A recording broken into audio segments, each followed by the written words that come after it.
Hey guys, the attendance tonight was 19,204. We were sold out. The gate was 9.75 million.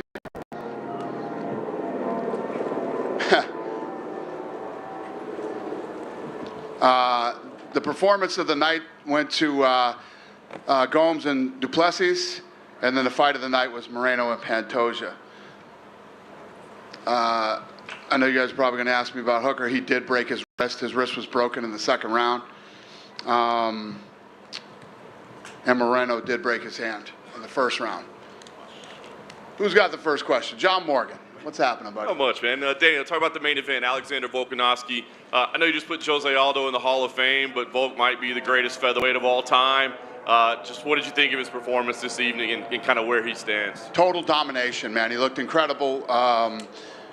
You know, and I can't remember if it was a big straight right hand or left hand. He took, looked like it shook him a little bit, but he didn't even stop. He kept going, and yeah, I mean, he put on an unbelievable performance tonight. And Yair is so talented, and you know, Volk even at the end there started to strike with him, stayed on the outside of you know. Yair was trying to keep him on the outside and hitting him with some big shots, and Volk was willing to stand with him. The guy's an absolute freak. He's incredibly talented. Yeah. He said he's going to have surgery, so we know he's going to be out for a while. But he keeps talking about he wants to go back to lightweight and get that. You know, when he comes back, do you think he's better off staying at featherweight, or do you have interest in seeing him make that lightweight move again? Yeah, I don't know. I mean, let's see how his surgery goes and what happens. And, you know, he's at one of those places now in his career. Whatever he wants to do, what are we going to say? You know what I mean? This guy's literally proven himself a million times. Many people, you know, the Islam fight, whatever he wants to do, we'll probably roll with it. Yeah. I love it. Pantoja, obviously fight of the night, incredible title fight there. Just what did you think of him tonight? You know, showing his guts up. Yeah, we sent both those guys straight to the hospital as soon as that fight was over. Absolute dog fight, incredible war. Nothing but respect for both guys. Amazing fight. It's a unique position, right? Because a fight that great, a champion losing the belt, close fight, great fight, you might want to do a rematch, but they fought 3 times already. Right. So does that kind of eliminate the opportunity, or was that good enough that maybe they could go for it? It's like the Figueiredo fight. I mean, it's so good. I don't know. I honestly don't know the answer to that question right now, but I don't think there's anybody on earth that wouldn't want to see that fight again. It was so good and so close. I have to ask you about Israel Adesanya coming into the cage tonight. Dricus du Plessis, the big win. I guess the decision to bring him in, not something you do all the time. Well, there was a big debate over it. I didn't want to do it. First of all, what I don't like to do is when you have somebody like du Plessis who just, big win for him. You know what I mean? He just beat the second best guy in the world in that division. And then, you know, somebody's going to get in their face and get aggressive with him again after they just got done getting out of a war. Adesanya and I had a debate over it, and he promised me that nothing crazy would happen, so we did it. You know, I know you say, hey, this is the fight business. People say nasty things, right? But the tension between those two and kind of the racial undertones and all those things, how do you... What were the racial undertones? Dricus says he's the real fighter, so... You know,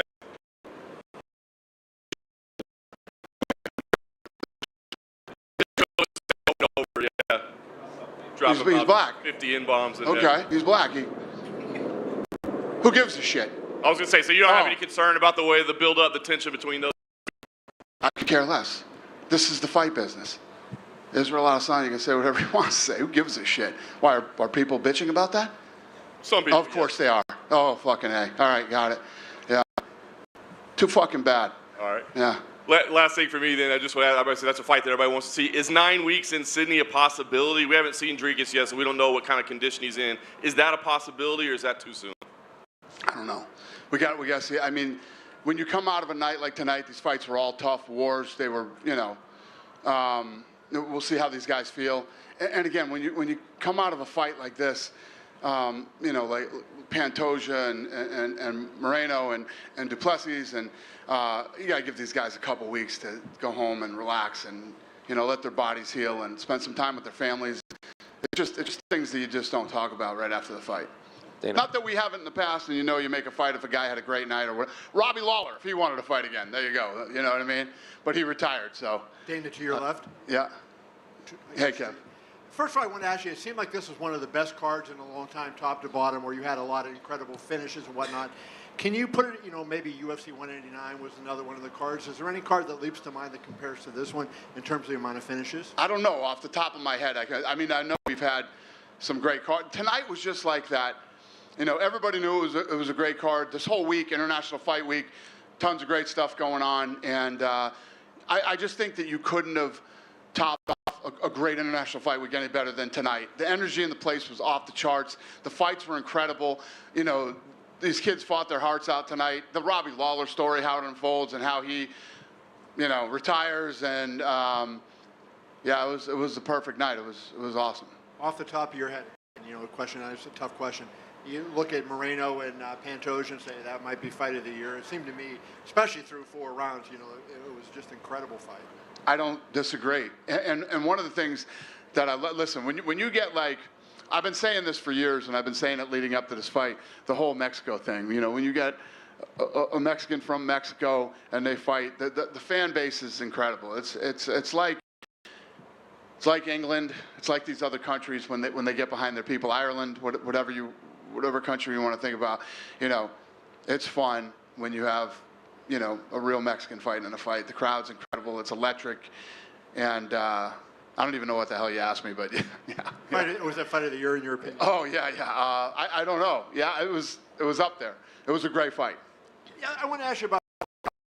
You said before he was tremendous and he's good. He seems like he's good in so many areas. Lene told me the other day when she mentioned there was 140 media people. He thought he had 100 more interviews to do, right? And he's the kind of guy that does good work in every area of his responsibility. I wonder if you could just kind of comment on sort of him as not just a fighter, but as a company man for you guys. Well, it's that whole team that he comes from. When you look at Israel Adesanya is ready to fight anybody, anywhere, anytime. Him and Pereira had that back and forth for a long time. He didn't care. He wanted to fight him. Volkanovski's willing to fight anybody.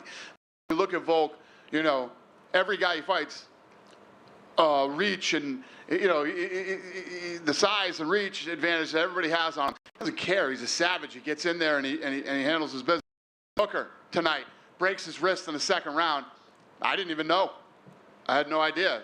Rogan and those guys must have hurt him in the corner. That whole team is badass. Yeah, he told Mark Smith, he said, if you raise my hand, if I win, raise it gently because my wrist is hurting. He goes, he said he broke his elbow, is what he had told Mark Smith. Got it. That was pretty crazy. One last thing, do you think Volkanovski is one of those guys that will be appreciated more when he's gone, right? Because he's not flashy at anything. He's good at everything, but he's not flashy at everything. Where you had Anderson Silva was, like flashy. Like he just gets the job done, no matter what the area is. And do you think when he's retired and we're looking back on his career and debating whether it was him or Max Holloway or Jose Aldo as the GOAT of that division, that we'll appreciate him more later than maybe he gets now? I think that's usually the case with all athletes that are great during their era. I think the same about John Jones. I don't think he's appreciated the way that he should be appreciated, and definitely Volkanovski's one of those guys. But when you look at our business, Australia and New Zealand are a big part of our business as far as pay-per-view goes, and Volkanovski is definitely a big star. So, yeah, I don't know the answer, but yeah. Dana, over here, other side. Yeah. What went into the thought to give Robbie that tribute video? Because we've had fighters like Shogun and Frank Edgar announce their retirement before their fight, and they didn't get the video. Well, I don't think we've ever really confirmed that, somebody's retiring or whatever. Robbie and I have had several conversations. He's done, there's no whatever, and so we did it. Can you think of another, like obviously Amanda just happened, but to Robbie Lawler. And thank God we made that video because we still had 25 minutes left on ABC. So thank God. I know Amanda just retired and she put like the belts down and that seemed to be a perfect ending, but can you think of another like MMA history that a lot of people online seem to think this is the best retirement moment we've had in the sport? Yeah, those are two really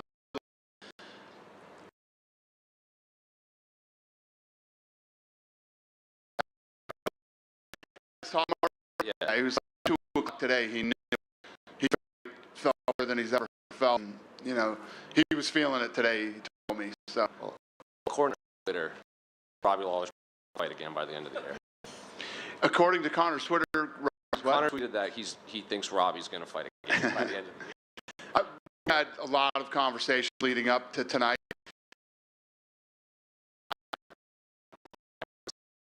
What did you make of Bokel's performance? Another quick finish. Yeah, I mean, you know, he's a wrestler. Let's start there. He fought a kid, real kid, 7-0. Took him on short notice without getting to study him and train for him.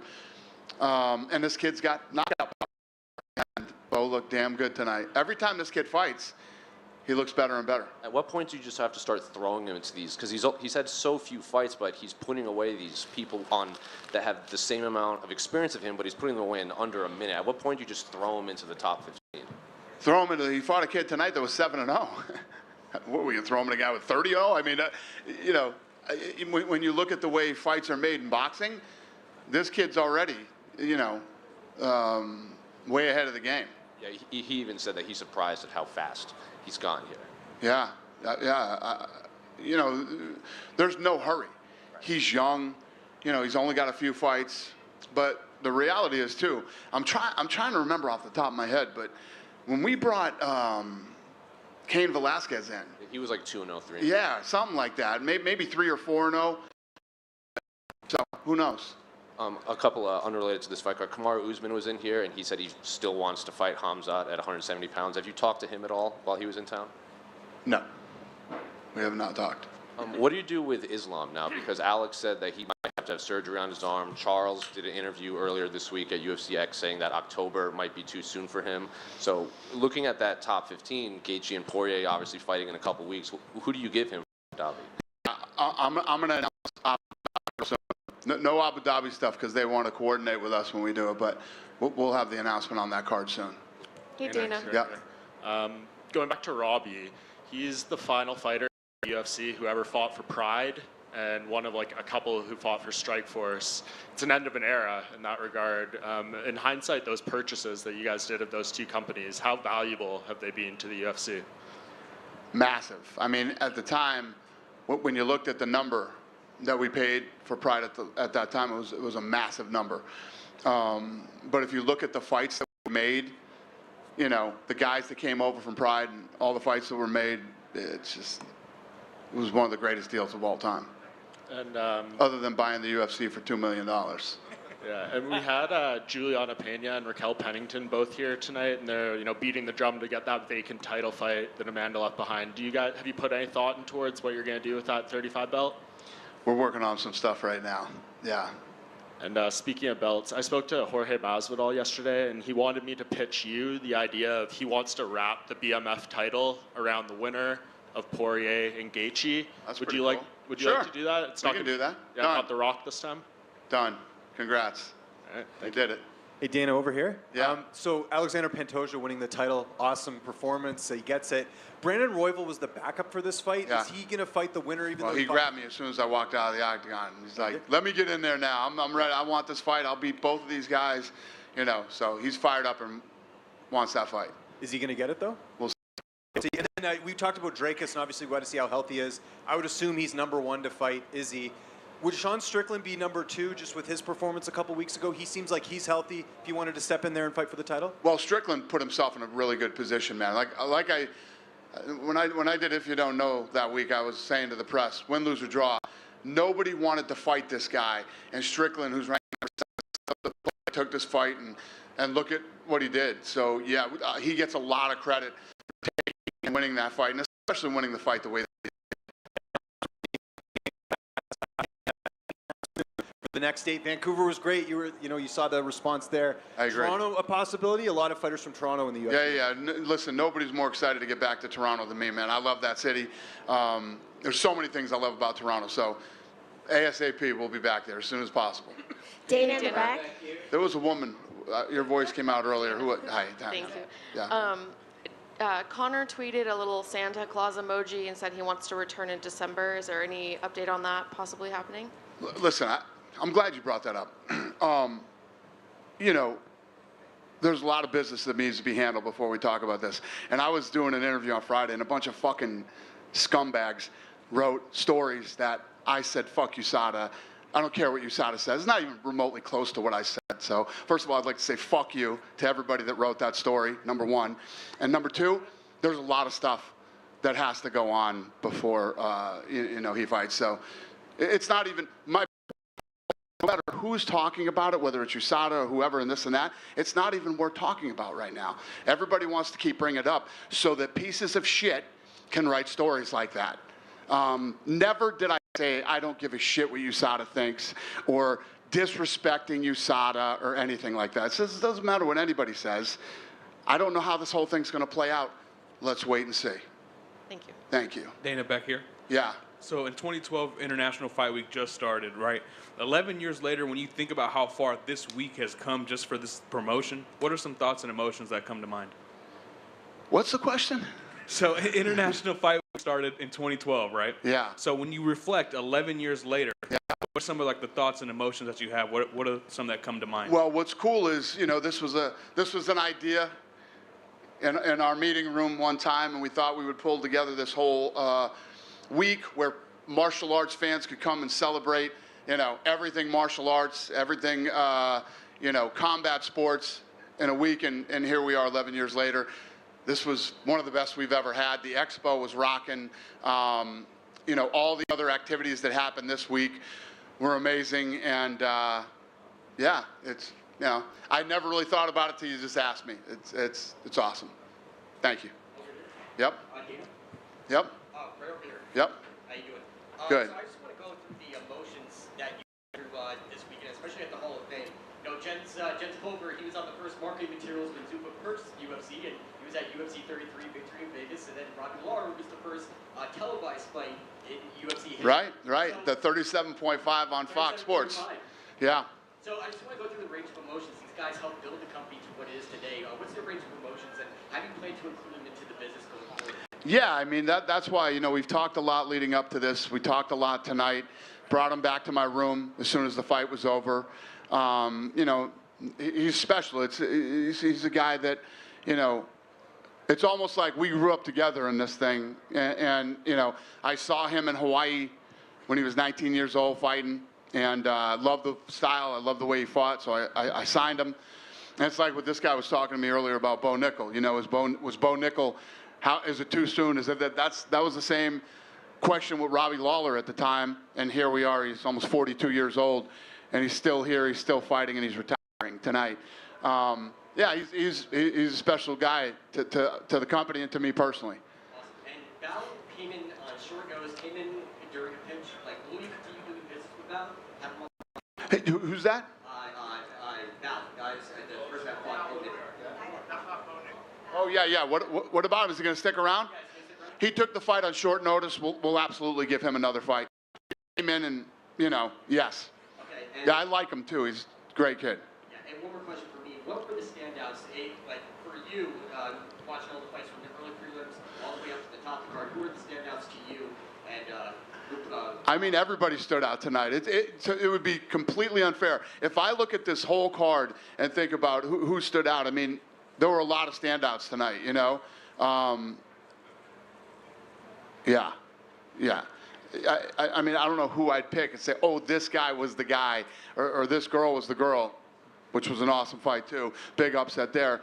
That would stand out. The card was awesome. You couldn't ask for a better card, especially to top off International Fight Week. congratulations. Thank you very much. Thanks, brother. Dana, Yep.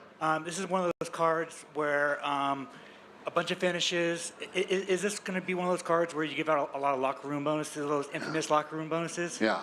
I was surprised that none of you said to me, how does Robbie Lawler not get the bonus going on?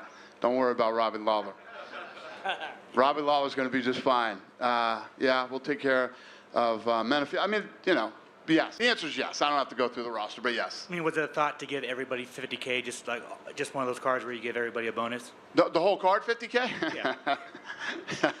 Hey, go work for this guy. This is the guy right here. Yeah. And then just did Dan Hooker and Jalen Turner have the fight of the night before Brandon Moreno? Yeah, 100%. I actually like I told you about how everything works in matchmaking, we had that little debate, and I was saying, what about the Turner Hooker fight? And Sean felt like, you know, there was more at stake in the main event, and, you know, two of the best guys in the world, and, you know, Sean won. Jack Della Maddaleno is in Vegas. He obviously didn't fight tonight. He wants to fight next. He wants to fight next week in Vegas. Is that a possibility?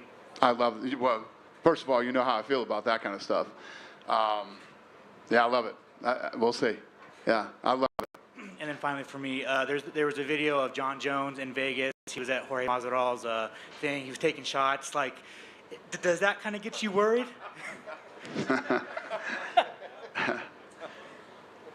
Listen, he's a grown man. He can do whatever the hell he wants. I always say this, John, more than 12 hours in Vegas is usually probably not a good idea for John.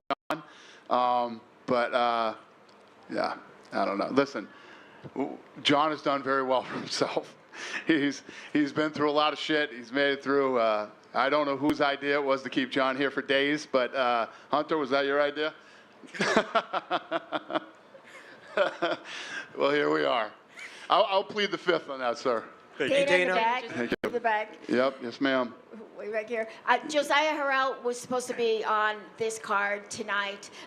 We see a lot of what happens on television and during press conferences, but behind the scenes, there's a lot of health and safety protocols.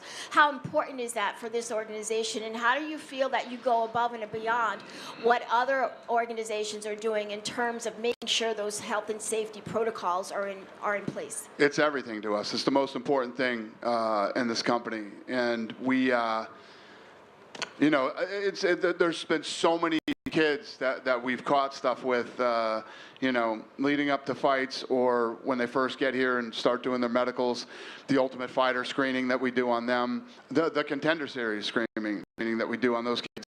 We spend the money to make sure that all these athletes are safe and healthy. Yeah, it's everything. It's the most important thing in this business. We have a great track record.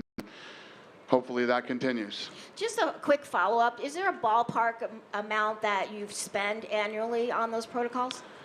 You know, off the top of your head? How much do we spend on health and safety? Minimum of $10 million a year. Thank you. Yep. Dana, Yes, sir. How are you? Hi, I'm from Chihuahua, Mexico. I'm a local newspaper, and I have two questions for you. Yes, sir. The first question is, do you look the Pantera Rodriguez the same style, or do you see another style right tonight? And this is the first question.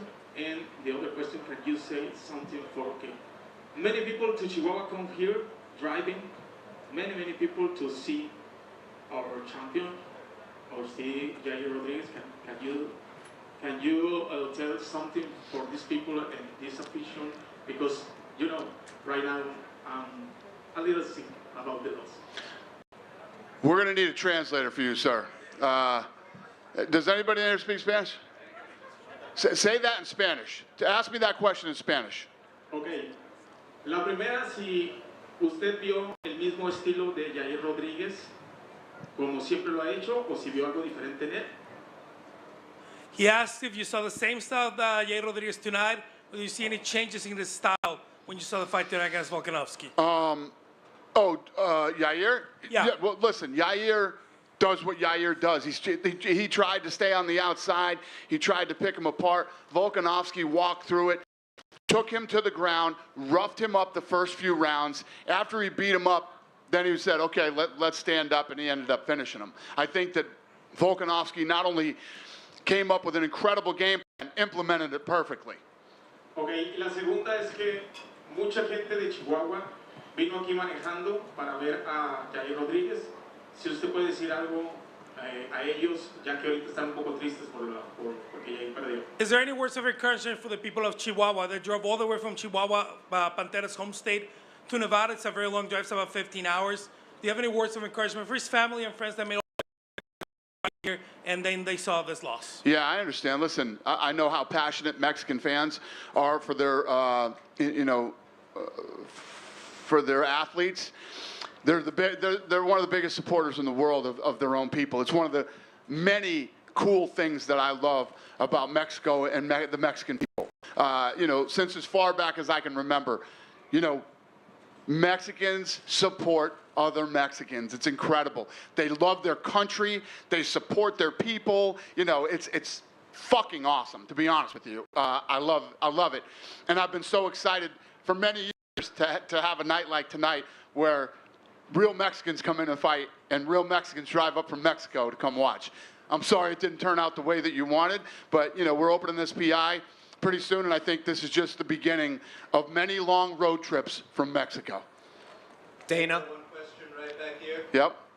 Want to go back to the Expo. Obviously, the NBA has things like the All-Star Game. NFL has events for the Super Bowl.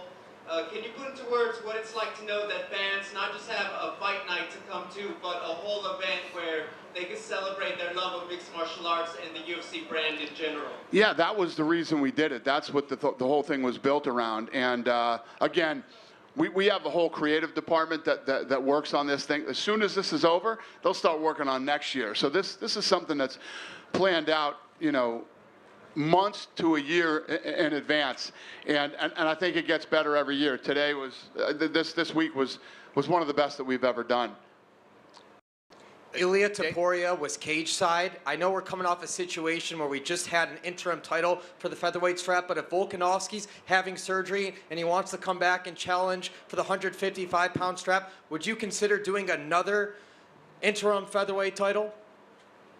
I don't know. I don't think that Volkanovski's going to be out that long, to be honest with you. I don't think this is a major surgery. It's a scope or something like that. I personally don't know enough about it, but I think it's a scope. I don't think it's anything that serious. Bo Nickal's only been doing MMA for a little bit over a year. Do you think he's ready to challenge for a top 15 opponent, or maybe he needs a little bit more time, maybe one more away? There's no need to throw him at top 15 yet. He's a young guy. He's just getting started. He's just starting to feel himself out. Believe me, when he's ready, we have to have this conversation. We'll all know when he's ready. But there's no rush to get Bo Nickal into the top 15. Last question, without giving it away. Is it more than likely that Leon Edwards is going to be either fighting at Madison Square Garden or Abu Dhabi defending his title, the welterweight division? Yes. Thank you. Yes. Dana, you had Trump there at the cage side with you. What was that experience like, having him right there? Listen, we all know he's one of my very, very good friends. I love being around him. I had dinner with him last night till midnight. He's fucking awesome. He's hilarious, and I love hanging out with him. And he's such a huge fight fan. So he knows everybody. He knows everything. You know, it's just, I love the guy. Did he say what his favorite matchup was? No, he liked the whole card. You know, you want to know how crazy this guy is? He's driving here. He got here at like, I want to say he got here at like 5:40. He watched the earlier fights on his phone. You know what I mean? It's like he loves the fights. And what's really cool about being a fan of this, the way that he is the fighters all love him too. So he had a blast tonight. What was his reaction when Driscus Duplessis came up to him? Yeah, no, he was blown away. He was basically talking about, he's like, God damn, this guy's huge. He's big. He's a big, strong guy. And he is. I mean, most of you have met him one-on-one. You ever grab him, like, touch his arm or whatever? The guy's like this table. He's a beast, man. So, yeah, no. What was the question? Oh, yeah, you answered. Yeah, he was happy to meet him, yeah. Stipe, what was that like getting that fight done? Was that hard to... No. Stipe's been ready to go. Yeah, Stipe was ready to go. Talked to him tonight. He's happy. He's in a good spot. He's ready. Madison Square Garden. He's excited. Thanks, brother. Dane, over here. Yep. There were a lot of Contender Series graduates tonight on one of the biggest cards of the year. How's it like seeing the success of that series unfold throughout these past couple of years? If you come into our matchmaking room, okay, so these boards are laid out because I see everything on the wall. That's why the room was built the way that it is. And there's there's red stickers by some of the fighters, and there's blue stickers by the other. The red came from Tough, the blue come from Contender Series. The entire wall now. I mean, when we have a fight, you're talking half the card are guys from the Contender Series. I love the Contender Series. It's one of the best fight shows on television ever. and I can't wait for it to start up again here. I love that show. Are you looking to take it internationally? Well, it is internationally. Or like maybe do some contender series outside of the U.S.? Nah, I like driving right across the street. Fair enough. Right, Dana? Yeah. Ilia Topuria, we didn't see you at UFC Jacksonville. What did you think was his last performance, and how close is he to a title at featherweight? Yeah, I mean, obviously, every Tuesday we talk about him now. And I had never considered or thought about going to Spain. Now I have the team working on Spain. How close are we to a Spain card? We're close. It's coming. Yeah, Dana, just here. You Hi. talked about Leon and Colby. Leon, of course, is in town. Have you managed to speak to him at all? And would that fight make most sense in MSG? Somebody just asked me that. It's MSG or Abu Dhabi. One of those. One of the two. And have you managed to catch up at all with Leon? We are very dialed in with Leon. Yes. Okay, thank you. Thank you. Yes, sir. Dana, right in the middle. Talking about tough with the Chandler getting the first 6 wins right now. Do you think? Would you have rather have changed up the style of tough at all during the season? And why is that? No, I'm just talking about like with the contenders, like guys have already been in the UFC, and then do you think you would rather, looking back at it, have like one side beat all of the older guys and then one side beat, or split them up instead? With the what?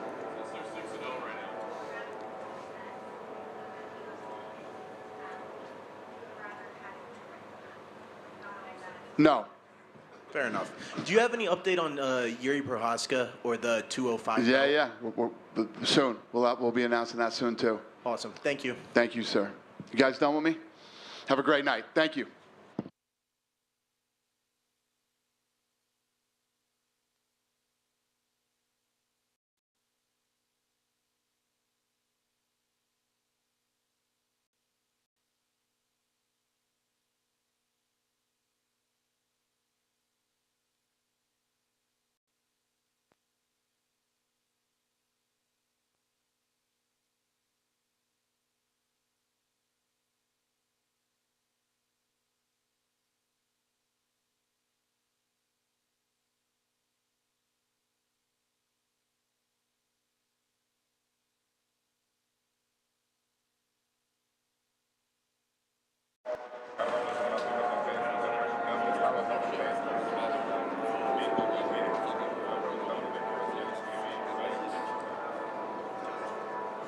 Please, congratulations. I got to assume the biggest win of your career to date. Very impressive performance. How do you feel about the way things went tonight? Oh, absolutely amazing. Definitely the biggest. Leading up to this was the biggest fight of my career. It's Robert Whittaker. The man hasn't lost to anybody else than the champion almost a decade. But I said it. This is not going to see the third round. TKO in the second happened that way because, you know, I just know my fighting style. And I guess this answers all the nose questions. You were very respectful of him coming into this fight. You know, you knew how great he was. He did have some success early on, and then you seized momentum, you know, towards the end of round one. I guess, how did things play out, and was anything surprising to you in there? No, not at all. Especially in the beginning of the fight. I go and fight Robert Whittaker like I fought a Brad Tavares. He is too good and too calculated. I needed to figure out his timing, and I think the game plan, my coach Monet Fisser, he is obviously a guru at this. He is the man who put this all together, coming out and fighting against a guy like Whittaker. You know, I always do switch stance, but to go and learn a completely new style for the guy, and it just worked perfectly. But you know, in that first half of the first, I was almost checking to see, okay, how fast is he? How hard does he hit? And he hits hard and he hits fast. But it was just getting that timing, seeing, okay. But still, going forward and putting pressure on. That was the plan, and that's what I executed. Much easier said than done when you fight in front of Robert Whittaker throwing these big shots. But at the end of the day, I progressed and I made that pressure forward, and I could see his eyes when he realized this guy's not slowing down, this guy's not going away. So amazing victory, and they leave, no doubt that you're getting the title shot next. Bringing a lot of Sonya into the game. I guess, what did you make of that, of him being brought in and you guys having that face-off? What did you make of the whole situation? Yeah, the only thing I made of that was it's usually the contender that goes into the cage, right? So, I mean, even he sees me as the champion already, so he better knows I'm the champion. And now that he's seen me in that cage, he knows what a force I am in there. He could feel the energy, and I could feel how insignificant he is to me when we get into that cage. Last thing for me, Dana was here earlier. He said he's not going to bother you about when you can fight, give you a little time, but everybody knows we're looking for a main event in Sydney. Is 9 weeks even a possibility, or is that unrealistic to ask you to be ready for a title fight in that kind of time? What I say is Dana White obviously knows fighters, and he has the respect to know that tonight celebrating the legend of Rob Whittaker. Drickus right here. It seemed like, I mean, just a lot of people are counting you out, not giving you your respect, and it seemed like Robert Whittaker was maybe the person who was giving you the most respect in terms of what you're capable of. Do you think now the people appreciate what you're able to do in there and give you your recognition? I mean, yeah, Robert Whittaker, like I said, smart guy, and a true warrior, a true martial artist who knows that martial arts, you are as good as your opponent makes you look. And him being the warrior that he is, he came out here tonight prepared like always, and he was in great shape.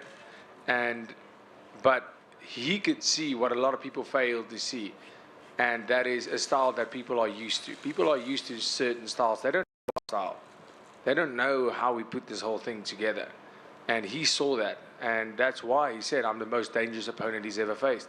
That's why he said, one mistake he made is he thought, I don't have anything to lose.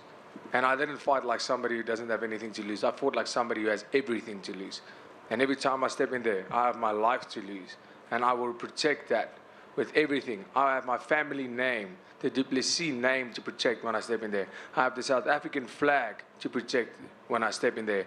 I have Team CIT behind me that I represent when I step in there. I have absolutely everything to lose when I step in there, and I hope everybody saw that tonight.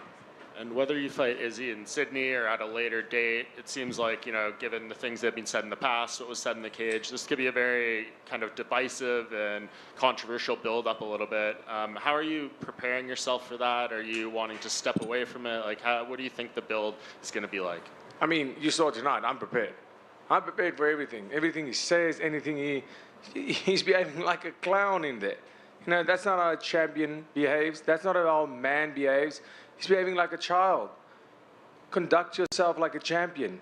There's people looking up to you and you're behaving like that? Nah. You know, if that sells tickets, good for him. I'll sell tickets my way. I'm a gentleman. I'm a man. And I'll behave like a man. When you do get in the octagon with him, how do you think this fight goes? How do you beat him? I'll knock him out just like I did tonight. You know, if not, we saw his fight with Alex Pereira. If I get him to the floor, it is not even a fight. It's not even a fight. If I just get my hands on him, it's not even a fight. I will manhandle him. I've done it before and I'll do it again. And, you know, as far as striking goes, look, let's take that out of the question. You are as good as your last performance. What did his last performance look like against Whittaker? Yeah, he beat him. It was a close fight. What did my last performance against Whittaker look like? So right now, that's how I plan on beating him, the same way I beat Whittaker tonight, by implementing the game plan and sticking to my style and doing what we do best. Listening to my coaches, listening to the great Mornay Visser, the great teammates I have at CIT, a small gym in South Africa, coming up with game plans with this awkward style, this style that looks completely wrong to so many people. I'm the #1 contender in the world right now, so it's time to put some respect on that. Dracus over here. Congrats on the win. Very impressive performance. Thanks, you obviously had the surgery as well, sort of leading into this. How much different did you feel in there? Because you looked really awesome just from the get-go. Oh, thank you. I felt incredible. You know, I didn't want to speak on the fact too much before the fight because, you know, that's a kind of pressure that is a little bit out of somebody's control, I feel, to handle, because I can look at my fights previously and I know, I'm like, yeah, my opponents are tired too. Look, they are tired too, but I look at the fights and I'm like, for the amount of work, and I know for the amount of work that I'm putting in, I'm not supposed to be this tired. I'm not supposed to be this tired, and this made such a difference. I felt incredible out there tonight. I felt great. And the pace wasn't low. It was a great pace, and I could see my opponent slowing down when I was just starting to get going. I could see in his eyes, in his body language, everything that I needed to, and I felt invincible in there, and it felt great. It made all the difference in the world. And Cameron Simon winning earlier on the card, and it was the case on the last event as well. How much does that help you going into the fight? Just like, you know, it's like going on this card with him winning impressively. How much did that give you like a little bit of a boost going into that fight? Absolutely, and of course the mighty Springboks beating the Aussies, the Wallabies in the rugby. It was 47-12. What an obliteration! And that was the first inspiration I got. That was the first little boost I got. You know, my countrymen can do it, I can do it. And then obviously Cameron coming in and putting up a masterful performance, because this guy is the future champion. It doesn't take a genius to see that. And you know, I'm so proud of him, and we are incredibly proud to represent the flag, the South African flag, and put up these performances once again as a duo and as a team. And it made the absolute world. And last one for me, just kind of looking ahead a little bit here. If they do end up making you, do you think Sean Strickland would be a rival in that situation if something happened?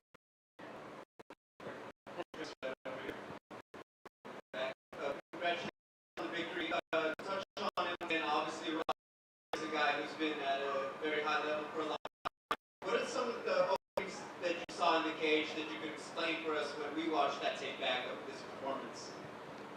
Like I said before, there's not a lot of openings to see real quick, you know, with Rob. But one thing was, we were in the grappling exchange, in the wrestling exchange, I was strong. I could feel I was a lot stronger than him physically. He's fast, and his footwork is so good. He makes you miss all the time. And that out, he just has a very, like, his movements are the same constantly. And I brought in a lot of karate guys for this camp. We did. And it works so well because I figured out that movement. He does it so well. He's in the pocket, and as soon as you go for him, he's out of the pocket. He just moves backwards, but he's so, and side. He's backwards, forwards, and he does it really quick. So, you know, that out. But then I saw, cool, his hands are low, but he's not blocking a body kick, and I started landing, and I realized his left hook was really hard, but it wasn't the signature 1-2 head kick that he does so well. I was super prepared for that. He threw 2 of them, and it wasn't as strong as I thought, to be honest. It wasn't, I don't know if it didn't land flush, but you know, I blocked both, and I felt a lot more comfortable moving to the open side. But at the end of the day, it was about being patient and being composed, which I felt I did a lot better tonight than ever before. Dracus? When you talk about your career, you've had in the UFC, you've been part of some really big events, and slowly, you know, keep moving up the ranks, moving up the card and everything. And now with this biggest victory in your career, how do you even put into words that whole journey? Because you've been on big events, but it feels like you really took center stage tonight. Well, thank you. You know, when you're fighting a guy, a future Hall of Famer, and a guy, if you're in the pound-for-pound rankings and not even having a belt, that has to say something. And like Whittaker tonight was the fan favorite, and he was the betting favorite by far, and rightfully so. I stick by that. And I said it before this fight. This is where I take that torch. This is where I become the favorite. This is where I become the guy who doesn't lose. And it was a massive honor to share the cage with him tonight, and to do myself, my family, my team, and my people proud, and go out here and the UFC.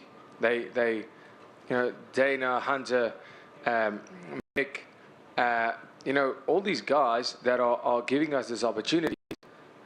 It's amazing. It's, you know, they made this fight, and a lot of people were criticizing them for making this fight.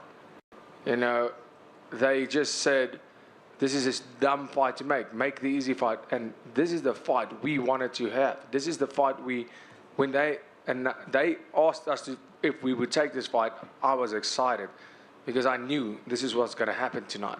I knew we were going to steal the show, and we did. Because you have two incredible warriors going out there and leaving everything on the line in there, and it was amazing.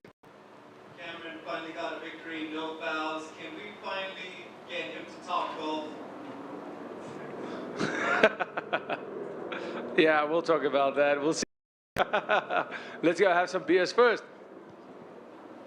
Dracus, is it safe to say fixed nose Dracus is a mythical fighter now? Hated that question leading up to the fight. Absolutely love it now, and yes. Dracus back here. So it's been nearly 5 years since you've lost a fight. Confidence-wise, where are you at, and how does that feel knowing that it's been that long since you've suffered a defeat? You know, it's interesting. I don't think about losing, and I haven't looked at that. This now that you've mentioned it, it's the first time. Looking back at my losses, they've all been extremely good to me. Every loss that, the two losses that I've had, one of them I was extremely young, and I didn't deserve to win that fight. And the last loss I had at welterweight 170, wasn't for that loss I would have been in the UFC right now as a 170 fighter where I don't belong. And that was one of the best things to ever happen to me. So, I feel as a fighter you have to some stage in your career feel loss, feel what it feels like to lose, to really appreciate that win. And now I felt it. No need to feel any more losses now.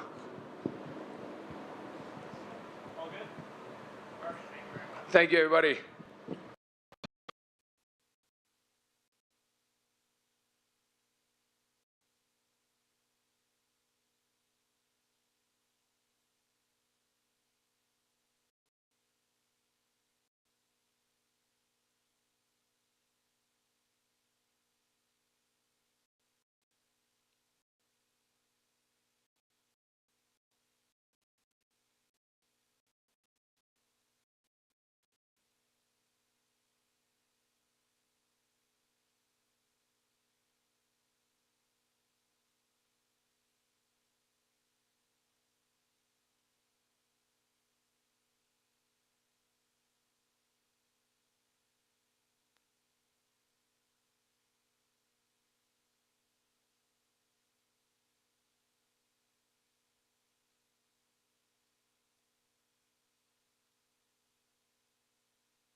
Congratulations. Obviously, a very dominant win tonight against a guy that you yourself said was very, very dangerous. So how satisfied are you with the way things went tonight? Yeah, very satisfied. It's always good to get the win. You know, that's all that really matters to me is getting that win and getting that paycheck for the family and rolling that legacy on. You know what I mean? Because he was dangerous. Like, you know, there was probably the most feared I've ever been in a fight, maybe. Like him and maybe Max. This was because I always say no one can beat me. No one can actually beat me. I don't believe anyone can beat me. But everyone has a puncher's chance. Everyone can catch you. And there's no one that's more dangerous and got a better chance of doing that than Yair Rodriguez. So there was, you know, obviously going into the game plan, you know, I showed him that respect. Mentally, I prepared as telling myself this. So it made me turn up in the gym every single day. It made me get the right training partners. It made me, you know, try and work out a good game plan. You know, systematically break him down. Take away a lot of his main tools, and I think we did a great job. He still was always going to be able to throw things because he's that creative. So that's why he was always going to be dangerous. But I was able to nullify a lot of his main tools, things that he would usually be able to do frequently. He couldn't do that with me, and then I was able to capitalize on that. What was it like round by round? Because you did take over pretty early, right? But at the start of each round, he's back on the feet and he's throwing strikes, and that danger's there again. So was that, you know, kind of a difficult? It's always going to be there. Range where things land harder. The second round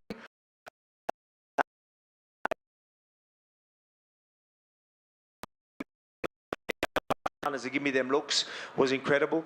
But yeah, there was one that maybe landed. I was like, oh yeah, they got in. I was fine, but he did a good job there. But other than that, you know, I was all right. Even though he was flicking stuff out and maybe, you know, landing on hands and, you know, maybe touching the top of the head and things like that, I was still pretty comfortable in there and seen it all coming. So I just had to pick the right moments. Because again, like you go in a little too aggressive without the right setup, it could be good night. So you know, he's the type of guy that you need to be careful. You need to be smart. You know what I mean? You need to be thinking in there. You need to be doing the right things, and we did the right things. You revealed afterwards that you're going to need surgery, need a little time off. I guess. I mean, how serious is that? How long do you expect to be out? I mean, I didn't mean to scare everyone with that. Like when I say I'm going to do it, like yeah, it's not a big deal. I'll be back in ASAP. Like it will be a quick one. Just need to get something sorted. But I'll be training. You know, like man, I broke my hand last International Fight Week, and you see me at Abu Dhabi ready to fight Islam or Charles Oliveira. That was a broken bone. This ain't a broken bone. We'll be right. I'll be yeah. You don't need to stress about that. I'll be training. I'm professional. You know, I want to be active. Again, I'll be back in there before most of the other guys, other champions anyway. So don't worry about that. Nice. Last thing for me, Dana was here earlier, and we kind of asked him what he'd like to see for you know, because you keep mentioning lightweight, but obviously Ilya was here tonight, and he said basically you've proven everything. Whatever you want to do, he'll kind of go with it. So what is most important to you? You keep saying that lightweight, but oh man, look, we all know I want that lightweight belt. You know, we all know I want that rematch. You know, I want that Islam fight. I think not only for me to get that belt, for me to get that win back, but I think it is a massive fight for the UFC as well. I think it's a fight everyone wants to see. It was literally that type of fight. It was that close. It was a cracking fight. Everyone enjoyed it, and it was a very, very high level. There was 1 and 2 going at it, and we showed out. Yeah, he lived up to the hype. I lived up to the hype, and that fight lived up to the hype. We just need to see 5 to 10. Alex, to your left. You know, in boxing and MMA, historically, most people's time at the top has been very short. You're at the top now 3.5 years. It looks like you cleaned out the division, don't have a lot of challengers. Why do you think it is that most people can't last as long, and what is it that makes you special that you remain on top after such a long period of time? What, like, how will I stay on top, or what yeah, I need to do? How are you staying on top? You know, what's different in you than it is with other guys who are physically talented? Yeah, well, man, I think it's just that, yeah, the passion for the sport, and the mindset. Like finding, for me, it's pretty easy. It's not hard for me to find a way to be motivated. Well, no, I don't need to be motivated. It's discipline. You know what I mean? People talk about, you know, people want to listen to music. People want to do all this fancy shit to get motivated. I don't need that. I've got discipline. I'm going to turn up anyway. But I'm passionate about what I do. I always find a way. I always switch some things in there to get me hyped up. You know, especially for this one. I told myself, this guy's dangerous. You know, whether I you know what? As if, man, this bloke's going to maybe knock you out. You know what I mean? Like, I literally, whether I did that so I would turn up in the gym, whether I'm that clever with that shit, I don't know. But I mean, it was like that. It literally was. I was like sitting there, oh yeah, shit, all right, let's get to work. No mucking about. Take this serious. And I did, 100%. And that's why you see me get better. But I mean, I said it all week. Like, I'm in these sessions, doing training sessions, and I am, like I say, I'm passionate. Like, you got to see me in there. Like, we're breaking down techniques, and I could talk about it for hours. I got Joe yelling at me. He's like, get out, man. I've got to lock up the doors. Like, what are you doing? You know what I mean? Like, because I'm just talking about details, and I get right into it. That's how passionate I am about it. Now, you know, there's not many people at the top that have been at the top for 3.5 years, as you said, that are more passionate than a few years ago. Actually, I'm more passionate now than I was before. I love this game. I'm proud of where I am, and I'm proud of what I do, and I'm very happy I do this, and I'm privileged. This is a privilege to do something that I love and make money from it. So on the other side, when you look at it, you know, a lot of guys come in here and they say, hey, I want to get to my after party or whatever, and they have another thing to keep them relaxed and not, you know, do you worry about burnout because you're going so hard for so long that, like, after a while you get sick of it, like you lose your passion for it because you're pushing so hard? No, I wouldn't say I get sick of it. I mean, it's hard work. I'll be lying to you. Like, doing this, it is hard work. As I said, I need to get think a few things, like being in pain 24/7. It's you know, it's hard work. You know, I'm not trying to feel sorry for myself, but it's yeah. Sometimes you know, you might need a little bit. You might need a little bit of time off, and I don't want time off. Like I said, give me a week. That's all good. Get the surgery. I'll be back in the gym. You know, I can focus on a couple of things and family, and then back to work. But I mean.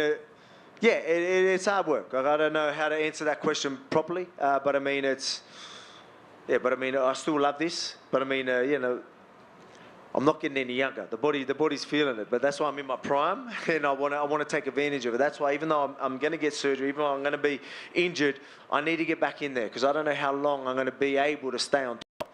I go, yeah, I'm passionate. Yeah, I'm experienced. I'm in my peak. How long is that going to last?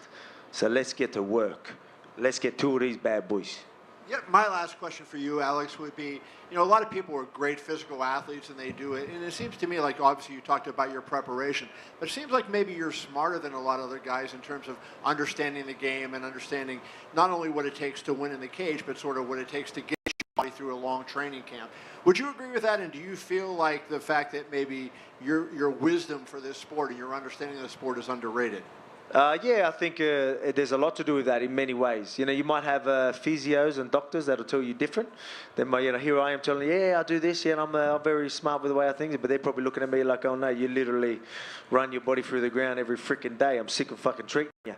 But that's just how I am. But I mean, I still think we do the right stuff. I'm getting through these camps. Again, I just got a couple little things to fix up, and I'm back in there kicking ass again. Alex, over here. Yeah.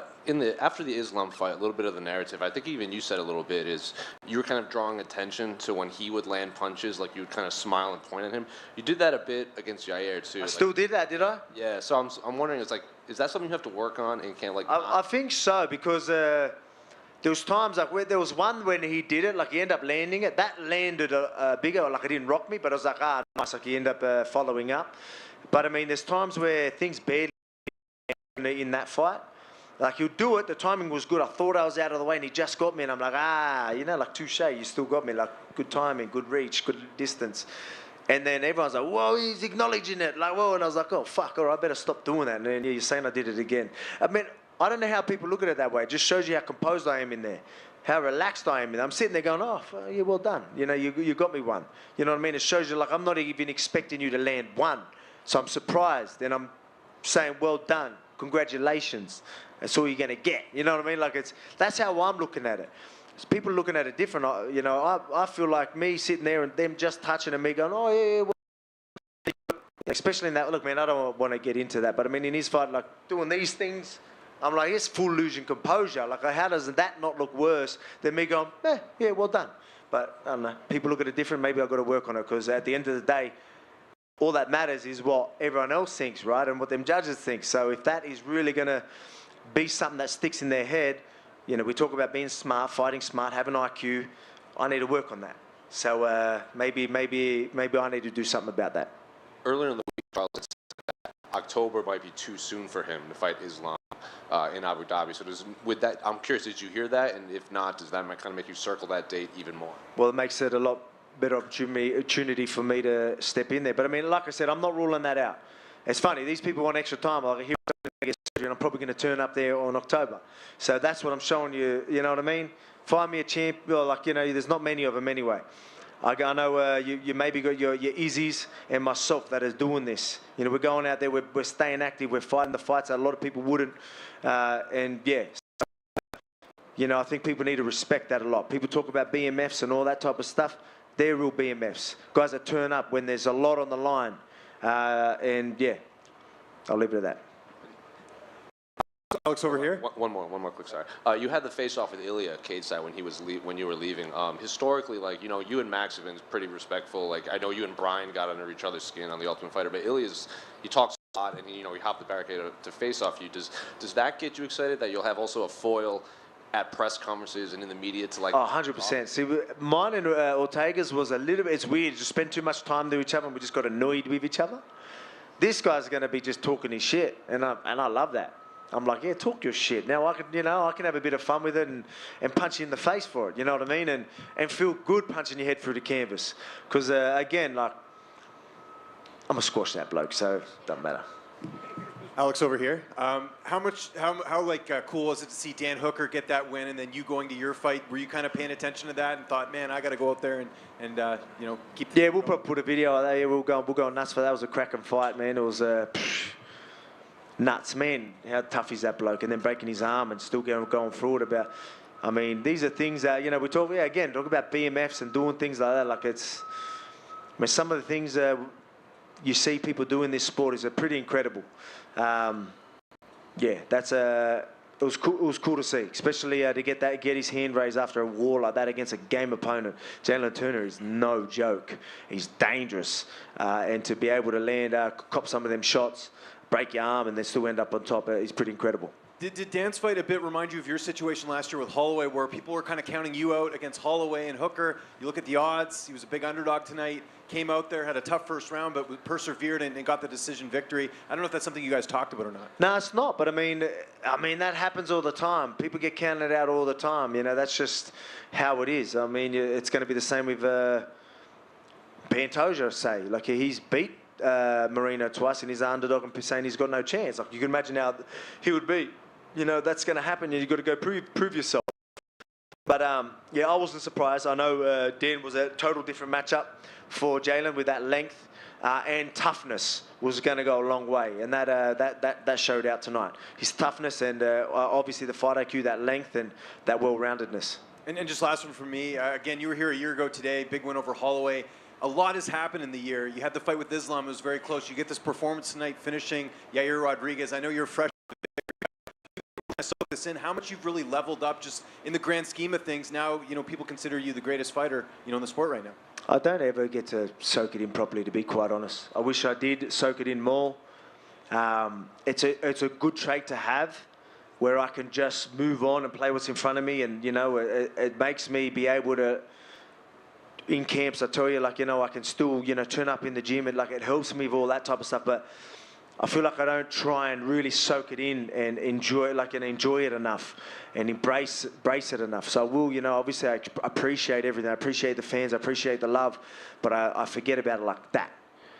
Again, it's a good thing to have because it keeps me disciplined. It keeps me, you know, grounded. But at the same time, I wish I could really appreciate it and understand what I'm doing right now, because it's pretty incredible.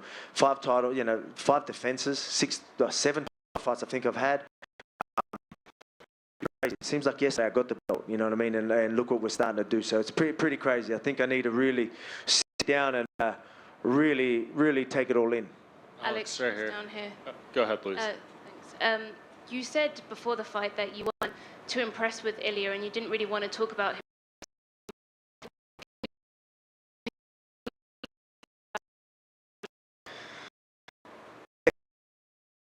You want to talk about your right? You want to, like, so it's funny. I mean, he's going to talk his shit. So people, I remember, I wanted to, people don't have to believe it, but I was sitting there, I was like, oh, maybe I shouldn't say how easy I think that fight's going to be, because then people might not be, but he's going to talk his shit. People are going to want me to see me punch him in the face, so it don't matter. But yeah, I look at that as again, no disrespect to the bloke, but the shit he's doing ain't going to work on me. And hopefully you get to see that soon. And you, of course, faced off, like you mentioned, but what did you... Oh, nothing. I told him, come on, jump over. Let's do a little face-off. Let's amp it up a little bit. See what it has.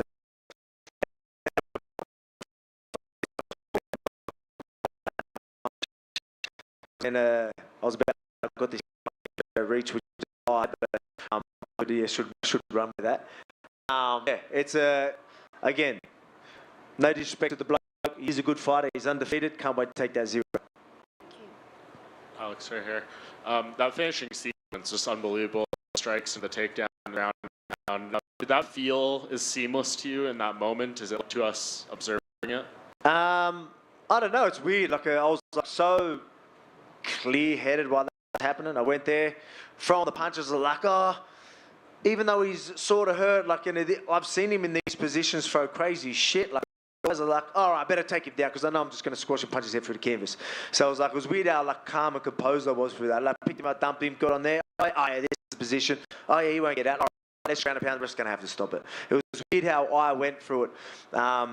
I probably should have loaded him up a little bit more, just fucking really be dramatic with it. But I mean, it was good. I love my ground pound. Everyone, there's starting to be a bit more of an iconic Volk sort of a tradition to just rain down some ground pound bombs. Can you remember another in your career, another fight where you've had that clear-headedness in a sequence like that? I'm pretty clear-headed all the time, to be quite honest. But maybe in the heat of the moment like that, while you're getting a finish, like, yeah, like that. No, maybe not. Maybe not. Depends. It depends how you look at it. Obviously, Islam being in certain positions where most people would freak out, and I'm sitting there, laughing it off, having a laugh with him. I guess people would look at that and be like, it's pretty crazy. But I mean, people don't know what I'm doing in the gym. I'm like in them positions with absolute killers that are twice the size of me. So that's why I'm sitting there laughing at weights doing it to me. Yeah, no, your 6th title fight win tonight. There's natural comparisons, especially with Jose Aldo being inducted in the Hall of Fame on Thursday. Are you still... Well deserved as well. Yeah, are you still of the mindset to be called the featherweight GOAT, that you need to hit that 8 where he's at, or do you feel like now... I mean, the man just got a Hall of Fame and all that. Like, I'm not here to try and take, I mean, like, I'll let everyone else sort of decide that. He's an absolute legend of the sport. No one deserves a Hall of Fame more than him. And to see how passionate he was going in there, and like that was as raw as it got, like when he got emotional like that, and that was cool to see. Almost brought a tear to my eyes, to be quite honest. But absolute legend. Very happy for him, and that's for people to decide, not me. And just last thing, if this Islam fight does happen again, what in your mind is the biggest thing you need to do differently to make it definitive in your favor? I mean, it's going to be another, like, I'll be lying to you to say, hey, I'm just going to walk through him and do this and do that. Like, it's going to be another highly contested battle, but I guarantee you I get my hand raised. You know what I mean? I think I'm going to capitalize on a lot more things. But yeah, again, it really is 2 top guys going at it. And there's 5 rounds, and you're going to see another, there's a good chance you might see another 5 rounds of it. I'd love to get a finish, but we're both that good. It might be that type of fight. But looking forward, again, it's a challenge, another challenge that excites me. So, that's why I obviously want it. Because that's what keeps you. Again, we talk about I don't need to be motivated, but it's exciting when I can have guys like that in front of me. Like that camp that I had weeks, you know what I mean? Like it's just so good to have someone like that in front of you, and you ask about how do you get better. It's things like that that get you better. Certain opponents in front of you that get you better. Like I told myself, I need to work on this. Where you're at now is not good enough. Like in that fight, he got his hand raised. Do I think I won? Yeah, I do, but he got his hand raised. All right, I need to work on these things, so I'm going to evolve again. These lightweights and featherweights aren't going to stand a chance. Hey, Alex, were you able to watch Rob's fight? Yeah, I was. Yeah, I watched that. Obviously, unfortunate for Rob, and man, like, did not expect that. Like, I think there might be footage of me. I'm like, yeah, like Robbie's obviously very well rounded, no joke. Man, because they did it. Like, you know what I mean? Like, I mean, Izzy talks about manifesting things. I'm like, oh yeah, like, is this thing legit or what? Is this manifesting thing, like, that's no joke? Like, like, he literally manifests things and it fucking happens. Like, you know what I mean? He's on another level. Izzy's got some sort of crazy powers or something, like, because I did not expect that to happen. What do you think of Izzy versus Dracus? You know, obviously he looked great to take out someone like Rob, man, credit to him. But, you know, Izzy's, you know what I mean? Like, yeah, I highly doubt he's going to be able to land on Izzy and even get on top. And, yeah, man, look, I think Izzy's just going to be too good. But to take out Rob like that, you've got to be hyped up for that fucking fight. So, I mean, if he can go out there and take out, so, like, honestly, Robbie's one of the best in the world, literally, and he was able to beat him. So you can never count that guy out. He knows how to fucking win. Excuse my French. And one last one. It was announced Max versus Zombie. Obviously, you fought both of them. A lot of people were like, Max, it's why do you even make this fight? Max is going to make it look easy. Like, what are your thoughts on the matchup? I mean, they're both tough. It's going to be a fun fight. I guarantee you. Yeah, Max, do I think Max is going to win? Yeah, but Zombie's going to be there. You're going to just see, like, you know, two zombies just going at it. They're just going to beat the shit out of each other. So everyone's in for a good night of fights for that one too, I think. Yeah, they both got solid chins. I wanted to take that Max granite chin, you know, that legendary chin out. I couldn't do it. I don't think anyone can. So I've given up, and I think everyone should just give up. And I think it's going to be, it'll be hard for Zombie. I think that's going to be Zombie's best chance. But I mean, it's going to be hard to do. Congrats. Thank you. Let's get a photo real quick.